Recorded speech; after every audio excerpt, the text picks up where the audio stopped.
Bismillahirrahmanirrahim. Assalamualaikum warahmatullahi wabarakatuh. Alhamdulillahirabbil alamin.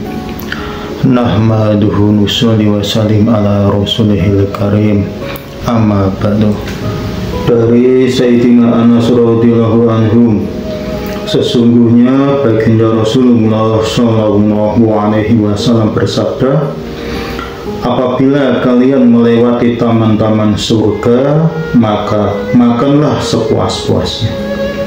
Seseorang bertanya, apakah taman-taman surga itu? Beliau menjawab, majelis-majelis zikir. Hadis riwayat Ahmad Tirmizi dari kitab Mishkat. Maksudnya, barang siapa menghadiri majelis-majelis zikir, ia akan beruntung. Datangilah selalu majelis yang mulia ini, dan anggaplah bahwa itu kekayaan yang sangat besar. Di dunia ini saja, majelis tersebut sudah disebut sebagai taman-taman surga. Kata-kata makanlah sepuas-puasnya diisyaratkan seperti hewan yang sedang memakan dedaunan atau tanaman di sebuah taman. Jika diusir sedikit saja, tentu hewan itu tidak akan pergi. Bahkan meskipun diusir dengan tongkat, ia tetap akan makan dengan lahap dan mulutnya sulit melepaskan makanan itu. Demikian pula orang-orang yang berzikir, ia tidak akan meninggalkan konsentrasi zikirnya hanya karena diganggu oleh urusan-urusan dunia. Majelis zikir dikatakan taman surga karena di dalam majelis tersebut seseorang bebas dari segala bencana sebagaimana surga bebas dari bencana. Sebuah hadis menyebutkan bahwa zikir adalah obat bagi hati. Segala penyakit hati seperti takabur, hasad, benci, dan sebagainya dapat diobati dengan zikir. Tertulis di dalam kitab Al-Fawaid Fish Solati wal Awaid bahwa orang yang selalu menjaga zikir akan selamat dari segala bencana. Baginda Rasulullah Shallallahu Alaihi Wasallam bersabda dalam hadis sahih, aku memerintahkan kalian agar berzikir sebanyak-banyaknya. Permisalaannya adalah sebagaimana orang yang sedang dikejar musuh dari belakang, lalu ia lari dan bersembunyi di sebuah benteng, maka ia akan selamat dari musuh-musuhnya. Demikian juga orang-orang yang berzikir, maka ia berada dalam lindungan Allah Subhanahu wa Ta'ala. Adakah keuntungan yang lebih besar melebihi seorang yang berada dalam lindungan Sang Raja di Raja, yaitu Allah Subhanahu wa Ta'ala? Dengan berzikir, hati akan menjadi lapang dan akan dipenuhi oleh nur atau cahaya, sehingga hati yang keras akan menjadi lunak. Selain itu, masih banyak manfaat zikir, baik zahir maupun batin. Sebagian ulama menulis bahwa manfaatnya hingga 100 macam. Suatu ketika seseorang mendatangi Sayyidina Abu Umamah radhiyallahu anhu dan berkata, aku melihat di dalam mimpi bahwa ketika engkau memasuki rumah atau keluar darinya atau pada saat berdiri atau duduk, para malaikat terus mendoakan. Sayyidina Abu Umamah radhiyallahu anhu berkata, jika engkau ingin seperti itu, engkau pun bisa mendapatkannya. Lalu ia membaca dalam Al-Quran surat Al-Ahzab, hai orang-orang yang beriman, berzikirlah dengan menyebut nama Allah dengan zikir yang sebanyak-banyaknya. Ayat tersebut merupakan isyarat bahwa rahmat Allah Subhanahu wa Ta'ala dan doa malaikat senantiasa menyertai orang yang sibuk berzikir. Sebanyak engkau berzikir, sebanyak itu pula engkau disebut-sebut oleh Allah Subhanahu wa Ta'ala dan para malaikatnya. Dari Sayyidina Ibnu Abbas radhiyallahu anhuma, baginda Rasulullah sallallahu alaihi wasallam bersabda, barang siapa di antara kalian lemah beribadah pada malam hari dan tidak bisa menginfakkan hartanya atau sedekah sunnah karena kikir dan tidak bisa berjihad karena takut, maka perbanyaklah zikirullah. Hadis riwayat Tabrani, Baihaqi, Al-Bazar dari kitab At-Taraqi. Dengan memperbanyak zikir, kelemahan-kelemahan dalam ibadah sunnah akan tertutupi. Dari Sayyidina Anas radhiyallahu anhum, baginda Rasulullah sallallahu alaihi wasallam bersabda, zikir adalah tanda iman, pembebas dari sifat nifaq, pelindung dari setan, dan penyelamat dari api neraka.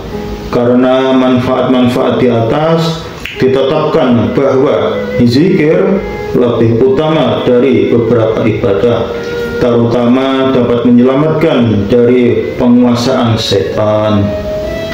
Disebutkan dalam hadis bahwa setan selalu menguasai hati manusia.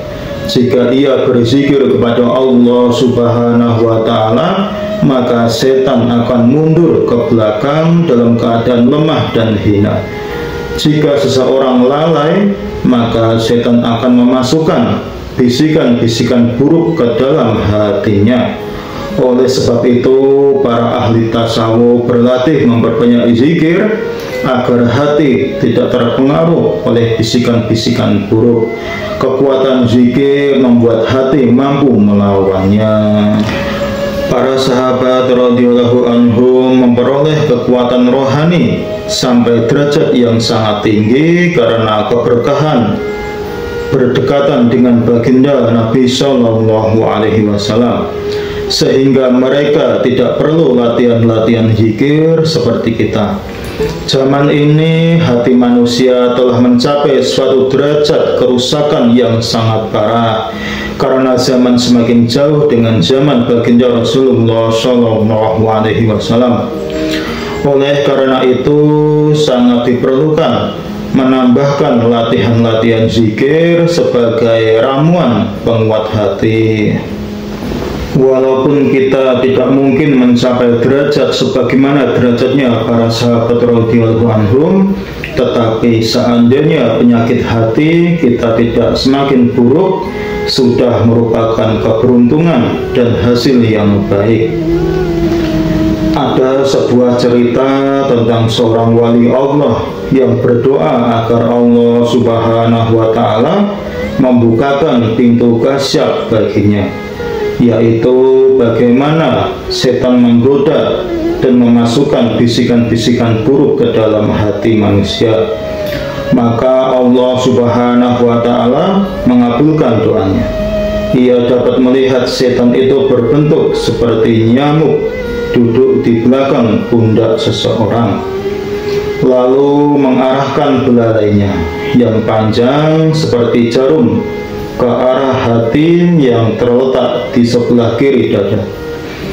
Jika ia berzikir kepada Allah Subhanahu wa Ta'ala, belalai itu akan segera ditarik ke belakang. Jika ia lalai, melalui belalai tersebut setan akan menyuntikkan bisikan-bisikan buruk dan racun dosa ke dalam hatinya. Sebuah hadis menyebutkan bahwa setan selalu duduk sambil meletakkan ujung belalainya di hati manusia. Jika hati itu berzikir, maka dengan hina setan akan mundur ke belakang. Jika hatinya lalai dari zikirullah, maka hati orang itu akan dijadikan sasaran belalainya.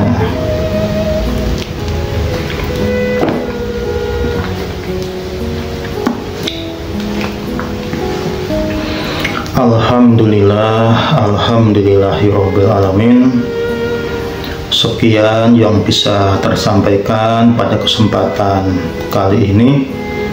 Semoga Allah Subhanahu wa Ta'ala dengan segala rahmat dan karunia-Nya memberikan pemahaman buat kita semua, dan kita diberikan taufik dan hidayah serta kekuatan untuk mengamalkan dan juga menyampaikan ke saudara-saudara kita yang lain.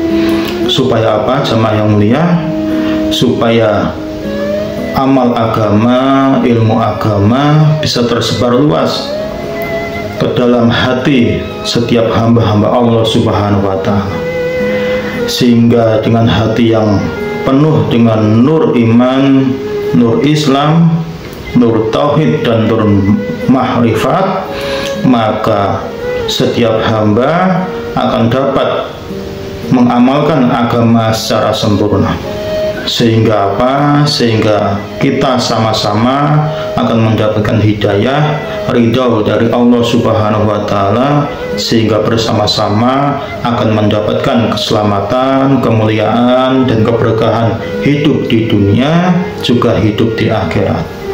Sekian, subhanallah wa bihamdihi, subhanaka Allahumma wa bihamdika, asyhadu an la ilaha illa anta, astaghfiruka wa atubu ilaik. Wassalamualaikum warahmatullahi wabarakatuh.